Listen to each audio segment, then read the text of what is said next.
Oke, teman-teman, halo, assalamualaikum warahmatullahi wabarakatuh. Di dalam video ini, saya akan membahas tentang cara screening koin yang ingin kita tradingkan atau kita ambil posisi di dalam koin tersebut ya. Di sini saya akan memanfaatkan beberapa website yang bisa digunakan ya, bisa digunakan sebagai acuan ya, acuan untuk kita mengambil posisi. Oke. Di sini, tapi dari semua website itu tadi gitu ya, nanti pada akhirnya bermuara pada satu hal, oke? Jadi, website-website ini bukan berarti menjadi apa ya, seorang atau sebuah hal yang kita dewakan gitu, enggak gitu ya. Jadi ini hanya sekedar referensi saja, oke? Jadi yang pertama di sini, itu ada website namanya Crypto Bubbles ya. Ketika saya bikin video ini terpantau market lagi bagus banget ya, lagi jauh semua dalam satu jam terakhir. Coba kita rubah jadi 4 jam. Begitu juga dalam time frame 4 jam, kebanyakan koin lagi jauh gitu ya. Ini saya bikin jam 10.21 tadi ketika Asia Open jam 8 itu sempat koreksi dikit ya untuk mengambil liquidity ke bawah, kemudian sekarang naik ya. Yang pertama adalah Crypto Bubble, silakan dicek, ini websitenya ya, cryptobubbles.net. Kemudian website kedua itu mirip dengan Crypto Bubble, yaitu Banter Bubbles ya. Ini mirip dengan Crypto Bubble tadi, ya tidak berbeda jauh lah, mirip ya. Di sini. Kemudian website ketiga itu adalah CoinGecko ya. CoinGecko, kemudian website keempat itu adalah CoinMarketCap gitu ya. Dan website kelima adalah sosovalue.com. Oke. Nah, kemudian website keenam itu adalah namanya iCrypto.ai ya. Ini ada paket pro-nya sih ya. Kalau paket pro itu bisa ngeliat kayak hidden gem, feature gainers, dan lain-lain. Kemudian ya terakhir adalah di X ya. Di X teman-teman silakan follow di sini ya. Follow namanya Coin Monitor. Coin Monitor. Oke. Ini ya. Silakan di-follow di sini, oke? Nanti saya akan jelaskan bagaimana cara kerjanya. Oke, pertama di sini kita akan bahas yang Banter Bubble dulu ya. Di sini kita bisa lihat banyak sekali koin yang lagi hijau, lagi merah, dan seterusnya ya. Dan jangan lupa sebelum memilih koin dipilih dulu dengan time frame yang sesuai ya. Misal nih teman-teman mau ambil spot ya, jangan ambil 4 jam. Kalau teman-teman ambil spot usahakan yang weekly ya, weekly, terus daily ya. Itu kalau spot atau swing spot juga bisa ya. Swing trade itu ambil weekly dan daily. Kemudian kalau intraday atau scalper gitu ya, scalping itu 4 jam sampai 1 jam gitu ya. Nah, di sini saya akan contohkan misalnya, ini misalnya ya, saya akan lihat di sini kan ada banyak koin-koin yang lagi hijau ya. Ada cake nih kenaikannya lagi kenceng banget. INJ, terus FED ya. Ada TAU, Near, Render itu lagi naik. Nah, di sini kalau koin udah naik, ya udah nggak usah dikejar gitu ya. Logiknya seperti itu. Berarti kita harus cari koin yang belum naik. Konteksnya di sini kita cari koin yang mau kita ambil posisi long ya. Kita mengharapkan kenaikannya. Jadi kalau koin yang udah naik, ya nggak perlu dikejar dong karena dia udah naik. Nah, kita cari koin yang mana? Kita cari koin yang belum naik tapi kelihatan juga nggak turun. Contoh, misalkan ya, bisa contohkan. Di sini ada mana ya? Ini dia Hype ya. Hype ini lagi turun dia dalam time frame 1 jam naik 1,4%, tapi dalam time frame 1 hari dia lagi turun 4%. So, kita lihat aja di trading view langsung. Kita cari Hype USDT ya. US. Nah, ini dia. Nah, kita lihat di sini ya. Nah, karena kita mau ambil posisi gitu ya, kita mau ambil posisi, maka di sini jangan langsung, ini kebanyakan yang dilalui kesalahan yang dilalui banyak orang adalah langsung masuk ke time frame kesukaannya dia. Nah, kalau saya itu berangkat dari daily dulu. Coba kita lihat time frame daily-nya. Oke, Hype baru aja bikin all time high-nya ya di angka $40. Jadi udah jelas ya kenaikan. Ini juga dia di atas moving EMA-nya, di atas exponential moving average-nya. Jadi udah jelas kalau hype itu lagi naik secara daily ya. Jadi trennya naik. Jadi nggak ada alasan untuk ambil short position di dalam coin hype ya. Kebetulan dia belum naik-naik banget dalam time frame kecilnya. So, kita di sini bisa lihat. Oke. Nah, sekarang kita lihat di sini ada POI nggak yang bisa diambil. Oke, di sini ketemu ya. Ada satu POI yang saya lihat. Di sini ada FVG ya, atau imbalance. Nah, ini saya akan tandai dulu. Di sini ada imbalance yang kemungkinan akan di-visit oleh hype. Oke. Nah, sekarang kita kecilkan ya time frame-nya. Dan betul di sini ya, sesuai dengan time frame daily. Oke. Sesuai dengan time frame daily, kita bisa ngelihat ya, di sini ada imbalance yang tadi saya marking. Kemudian di sini ada demand ya, ini ada demand. Ada fresh demand. Saya tandai dulu. Oke. Di sini juga ada demand ya. Ini ada fresh demand lagi ya. Jadi ada dua area, 1 dan 2 POI-nya ya. Yang tentu saja kalau yang area terdekat, karena ini bisa dibilang area terdekatnya lah ya, di area 32,1 sampai 30,7, itu area terdekatnya. Di sini terlihat bahwa sesuai dengan trendline ya, ini trendline, di sini ini trendline-nya. Jadi kalau area terdekatnya ada di 32, area terjauhnya ada di 26 ya, sedangkan di sini ada FVG lagi ya. Ini FVG kalau dikecilin ke time frame 4 jam jadinya begini. Oke. Nah, jadi mana nih area yang menarik gitu ya? Di sini juga ada FVG sebenarnya ya. Mana ya? Ini ada FVG kecil nih. Ya. Ada imbalance nih kecil ya. Jadi demand plus FVG. Oke. Terus kebetulan di sini juga ada swipe zone ya. Swipe zone itu adalah area yang tadinya supply jadi demand ya. Area yang tadinya itu menjadi area kuat ditembus harganya oleh koin ini. So, di sini udah terlihat.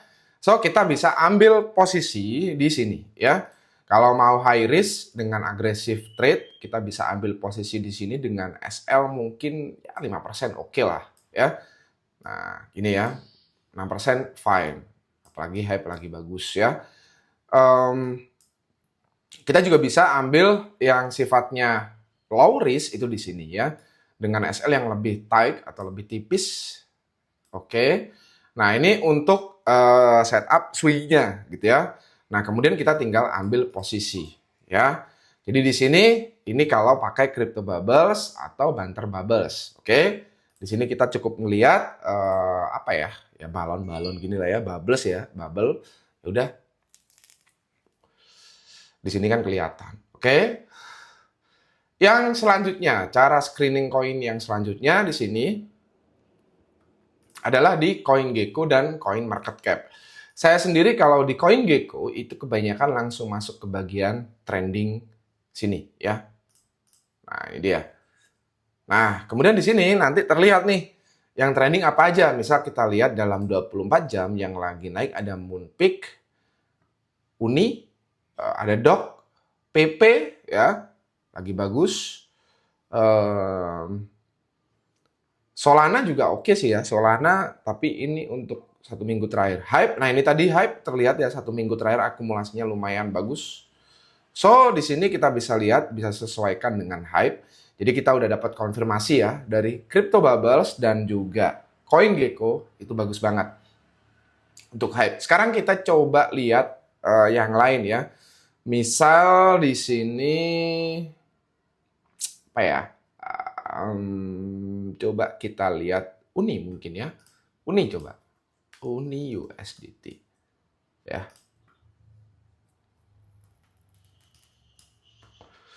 Di sini untuk Uni ini dia habis double bottom. Di sini ada VG ya. unfilled FVG nih. Jadi kok kenaikan. Jadi trennya jelas ya. Ini dia Uni naik trennya. Di sini ada FVG. Oke, kebablas sini. Ya. Nah, ini ada FVG yang belum di-fill ya. Meskipun dia sempat turun, sekarang dia naik. Ini seharusnya dia akan nge-fill dulu ke sini. Arahnya dia akan turun dulu. Tapi dia untuk daily lagi di atas exponential moving average-nya yaitu 50 ya. Saya pakai 50.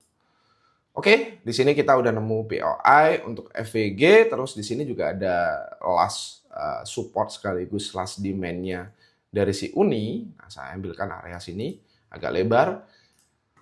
Terus di sini kita kalau perkecil areanya menjadi 4 jam dan benar, Uni lagi naik ya.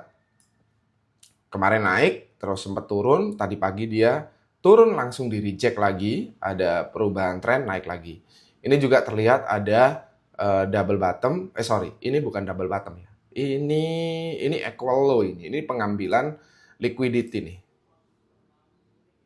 Ya, ini liquidity nih.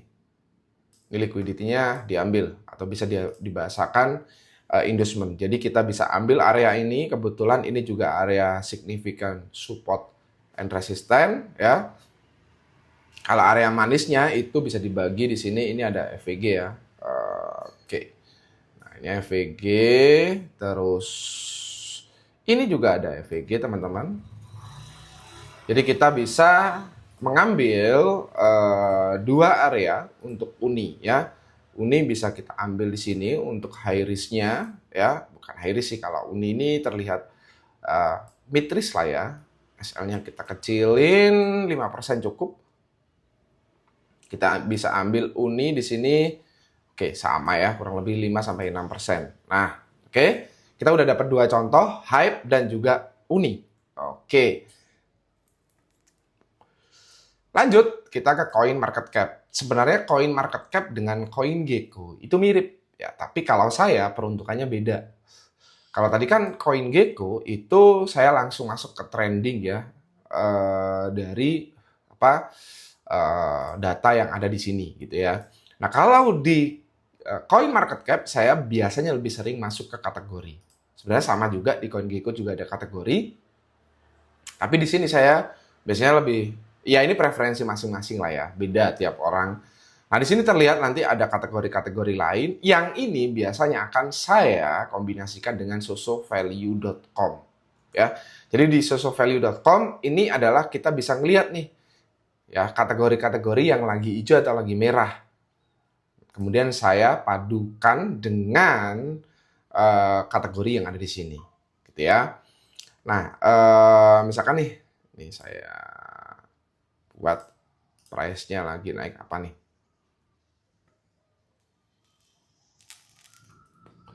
Coba kita lihat. Ini brokoli. Saya kurang suka dengan koin-koin aneh-aneh gitu ya. Namanya aneh-aneh. Coba lihat kategori lain ya. Reddit. Ini kalau nggak salah ada Moonpig nih. Ini Moon. Sorry. Bukan. Coba kita lihat yang Bong. Ya, Bong di sini ada Baby Bong. Banyak sih. Di sini kita bisa lihat kategori-kategori lain ya di sini. Katanya sih AI lagi bagus. Coba kita lihat. Ini dia kelihatan kan di sini. Nah, di sini bisa kita lihat AI XPT kemarin sempat naik ya. Coba kita rubah ke 7 hari. Betul, dia weekly-nya lagi naik dan ini juga lagi naik sekarang. Untuk daily dia kemarin naik, sekarang lagi pullback ke bawah. So kita bisa lihat di sini ya. Kalau saya peruntukannya di Coin Market Cap itu lebih ke saya padukan dengan Soso Value gitu ya. Nah, kemudian ada lagi iCrypto.ai. Ini ada versi free, ada versi pro atau berbayar ya. Kebetulan saya di sini pakai yang versi pro ya. Kalau yang versi pro itu berapaan ya? Saya itu pakai yang ini kalau nggak salah ya. Ini kenapa saya nggak pro ya? Padahal saya udah pro. Ya, di sini ini yang pro. Jadi fungsinya apa sih iCrypto.ai di sini? Di sini kita bisa lihat ada 3 ekosistem yang bisa kita lihat. Ada Ethereum, BSC ya, kemudian ada Base ya. Sayangnya Solana nggak ada. Jadi ada cuman tiga ekosistem yang bisa kita lihat ya. Saya paling sering lihat Ethereum. Di sini kita bisa lihat yang lagi diakumulasi koin apa saja. Contoh saya lihat di 7 hari. Kemudian saya perbesar. Nah, kemudian di sini saya akan cari yang by volume paling gede. Di sini by volume paling gede itu ada ini 24 jam ya. Ada MOG, WLD, AAV ya, ETHV, PP, kemudian ada SNX ya. Coba kita lihat untuk WLD ya. Apakah dia betul-betul naik? Coba kita lihat. Karena dia lagi diakumulasi nih. Yeps, betul dia lagi naik. Ya. Saya juga ada setup ini. Setup ini juga belum running gitu ya. Kemarin asal setup aja, belum saya benerin karena saya belum mapping begitu dalam. Areanya masih cukup jauh. Kita bisa lihat betul ya, WLD naik kenceng nih. Dari sini ke sini lagi naik kenceng, harusnya dia turun dulu, ambil area di bawah. Oke, jadi di sini terlihat kalau memang kenaikannya signifikan si WLD. Mungkin kalau mau ambil posisi bisa seperti saya, ini SL bisa dikecilin, ini TP-nya bisa ditaruh di sini lah. Biar dapat ya mungkin 1,5 R atau 2 R. Gini ya. Mungkin seperti ini sih bisa. Ya. Mungkin area yang bisa diambil. Kenapa di sini? Ini jelas areanya area diskon. Kalau kita tarik Fibonacci, terus ini juga ada area swap zone-nya gitu ya. Kalau mau lebih aman itu bisa ambil area di bawah sini. Ya, karena ini lagi diakumulasi. Seharusnya WLD begitu sampai di area ini udah ngefill FVG-nya, tapi di sini ada FVG kecil yang belum diambil, liquidity belum diambil gitu ya. Ini ada sebuah pola juga, naik, turun, naik lagi. Ini kalau digambar gini, naik ya, terus turun, turunnya di ini ada pullback, naik lagi, turun, naik, turun ya. Harusnya ini turun dulu ke sini, arahnya nanti dari sini dia akan naik ya. Jadi di sini sesuai ya datanya. Di sini tadi WLD lagi diakumulasi, bahkan selling volume itu 0 ya. Terus di sini juga ada averaging buy price-nya 1,4, current price-nya 1,4. So, kumulatifnya ini rata-ratanya sama. Jadi ini bisa digunakan sebagai acuan juga ya. Jadi itu cara saya screening koin. Yang selanjutnya adalah ini sebagai tambahan saja ya, yaitu di Coin Monitor. Nah, ini agak bisa dibilang tricky lah. Jadi di dalam Coin Monitor kita bisa lihat, misal Coin Monitor lagi nge-tweet nih. Di sini ada keterangan nih. $445.000 Solana lagi di long di angka 173 di Binance. Yang artinya ini tekanan belinya lagi tinggi di angka sekian. Atau kita bisa lihat tweet yang lain, misalkan mana ya? PP. Nah, ini PP ada yang ngelong dengan angka 607.2 dolar ya, di angka 13719 ya. Dari sini kita bisa lihat, oh ternyata ada yang ngelong nih dan dia gede kalau di Coin Monitor gitu ya. Jadi ini bisa jadi referensi juga, oke? Nah, akan tetapi teman-teman, dari semua tools ini tadi ya, dari semua dari semua alat ini tadi lah, dari semua website ini tadi, semua itu kembali ke price action.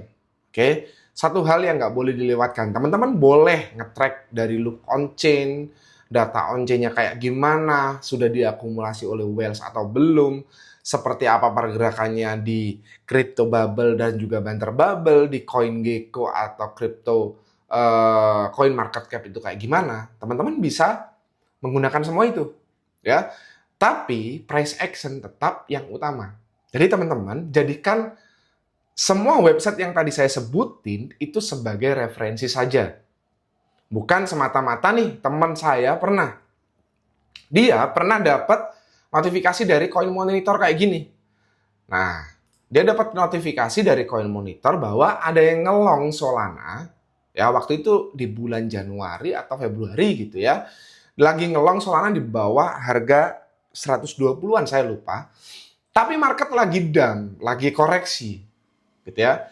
Dia ujuk-ujuk langsung tiba-tiba ambil long position. Ya, liquid gitu ya. Kenapa? Karena dia mendewakan Coin Monitor. Dia lupa price action-nya lagi bearish channel. Price action-nya lagi turun, dia malah ngelong. Bukannya nge-short, malah ngelong. Artinya ngelawan tren. Money flow-nya jelas. Orang-orang lebih banyak sell. Nah, jadi website yang tadi saya sebutin, bolehlah kita jadiin referensi. Tapi jangan dijadiin sebagai quote-unquote sebagai Tuhan. Gitu ya.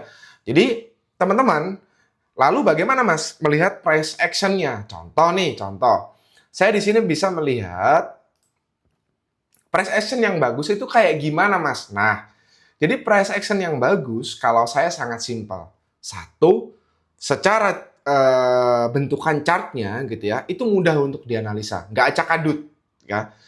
Ketika teman-teman itu menganalisa sebuah koin dan teman-teman menganalisanya kok kesulitan, udah tinggalin. Itu bisa diartikan secara subjektif bahwa koin tersebut price action-nya jelek. Ya. Kan kalau kita ngomong price action jelek, bagus, dan enggak, itu kan sifatnya subjektif. Tergantung siapa yang ngomong, ya kan? Nah, kalau saya sendiri secara pribadi, melihat price action yang bagus adalah melihat price historinya kayak gimana. Itu yang pertama. Yang kedua adalah bagaimana bentukan chartnya, bagus atau enggak, mudah dianalisa atau enggak. Yang ketiga adalah kira-kira dia weak-weaknya atau shadow-shadownya itu jahat enggak. Ya, kadang kan ada koin yang tiba-tiba bikin wick panjang banget, cuman jilat SL, dia nyikat liquidity, selesai. Balik lagi ke arah sebelumnya. Nah, itu adalah koin-koin yang saya hindari. Contoh WLD. Di sini kan WLD jelas nih, teman-teman ya. WLD ini jelas banget. Di sini dia chartnya enak banget dianalisa, ya. Dari turun, ya. Turun, dia bikin lower low, lower high, lower low, dia reversal, dia bikin higher high, kebablas di sini. Dia bikin lower high, setelah dia bikin lower high, dia turun dulu, dia nggak bikin lower low, tapi dia bikin higher low. Kemudian di sini dia bikin higher high, dia bikin higher low, dia bikin higher high, dia bikin higher low, dan bikin higher high. Maka di sini paling gampang analisanya. Ya, berarti dia akan bikin higher low di mana? Ya berarti nggak boleh lebih rendah dari ini kan? Kalau dia tembus ke sini dia bikin lower low, berarti kita lihat di sini. Nah, udah gampang. Nah, jadi lihat price action kayak gini ya caranya, oke? Nah, itu yang pertama. Yang kedua, chartnya udah gampang nih dianalisa, oke? Yang kedua adalah saya biasanya pakai Fibonacci, oke? Fibonacci untuk apa, Mas? Nah, biasanya menurut saya nih, koin yang secara pergerakan itu respect dengan line dari Fibonacci, itu adalah koin yang bagus. Kenapa? Karena dia mudah untuk ditebak pergerakannya. Contoh, misalkan, ini saya ambil Fibonacci, kemudian saya tarik dari bawah sini, saya tarik dari bawah ya, kan ini anggap aja ambil long position, saya tarik dari bawah ke atas. Nah, lihat, dia respect dengan Fibonacci 0,5.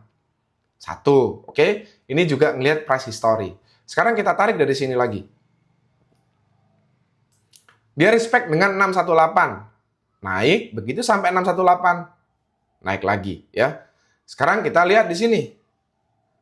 Artinya dia masih respect dengan Fibonacci-nya. Dia naik, turun, ketemu 618, mantul lagi ke atas. Nah, jadi selanjutnya kita juga lebih gampang menganalisanya. Dia selalu respect area-area penting line dari Fibonacci. Ya udah, kita tinggal tarik Fibonacci-nya di sini dari swing low ke swing high. Udah ketemu. Nah, ini belum sampai area 618. Nanti kalau udah ketemu di area 618 harusnya dia mantul ke atas nih, Mas. Oke. Ya udah gampang banget kan? Jadi dari sini, wah ini price history-nya, price action-nya, chart pattern-nya itu gampang banget dianalisa. Yang artinya di sini Kita tinggal cari on-chain datanya, data-data analitiknya di website-website yang tadi saya sebutin. Udah, kita tinggal cari posisi yang bagus. Gitu ya. Jadi, ini kebanyakan yang dilakukan oleh teman-teman adalah dibalik ya kesalahannya. Dia lupa sama price history. Udah, pokoknya kalau dapat data on-chain, wah ini pasti bagus banget nih. Ya, kayak kemarin saya itu sempat share di grup saya di sini. Jadi saya sempat share nih, ada West lagi akumulasi koin-koin ini, silahkan dipantau. Ada yang Uni, ENA, Virtual, PP, SPX ya. Nah, ini teman-teman ketika dapat on-chain data kayak gini, ya jangan tiba-tiba, oke, karena Mas Aditya baru aja ngasih data kayak gini, saya mau long deh, all in gitu ya, no SL, oke. Ya kalau kayak gitu ceritanya ya habis teman-teman, ya kena MC, likuidasi, bangkrut, nggak bisa trade lagi. Jadi data-data ini cuma sebagai acuan atau referensi saja. Next-nya ya udah, kita tinggal menganalisa price history kita. Price history dari si koin. Oke? Sebagai tambahan, saya kadang pakai juga exponential moving average. Saya sih lebih sering pakai exponential moving average, di mana settingannya saya pakai yang 50 ya. Jadi selama EMA-nya di atas di bawah dari harga koin, artinya tren lagi naik. Nggak ada alasan untuk nge-short dong, ya kan? Nah, kalau kayak gini, di sini ini kan EMA-nya ada di bawah nih. Berarti trennya lagi naik. Oke, berarti long. Oke. Nah, ini juga bisa jadi konfirmasi entry. Berarti nanti kira-kira kalau kita gambar dari trendline diagonal, itu kan gini. Align kan dengan EMA-nya, ya, sama. Jadi kira-kira nanti WLD ini ketika turun sampai sini, entah di area 618 atau area diskonnya, dia akan mantul ke atas. Rebound, ya. Dia akan koreksi dulu dikit, baru akan rebound. Ya. Nah, sebagai tambahan juga, kita juga bisa lihat dari RSI. Ya. Di sini ada RSI. Saya pakai stokastik RSI. Nih, ya. Di sini kita bisa lihat juga, gitu ya. Oh, ini secara daily, dia lagi masuk ke area oversold. Ya, lagi turun nih. Ya kan? Kan dari sini nih price-nya. Ini lagi turun nih. Oke. Nah, nanti ketika mau entry, kita konfirmasi. Oh, kalau dia udah golden cross, dia udah mulai naik, kita bisa entry. Ya, ini sebagai tambahan atau additional conviction. Kira-kira saya entry nggak nih di koin ini? Ya, jadi kurang lebih seperti itu, teman-teman. Untuk video kali ini, cara screening koin, ambil posisinya kayak gimana, udah tinggal entry aja. Ya, silakan dicatat beberapa website tadi. Terima kasih. Wassalamualaikum warahmatullahi wabarakatuh.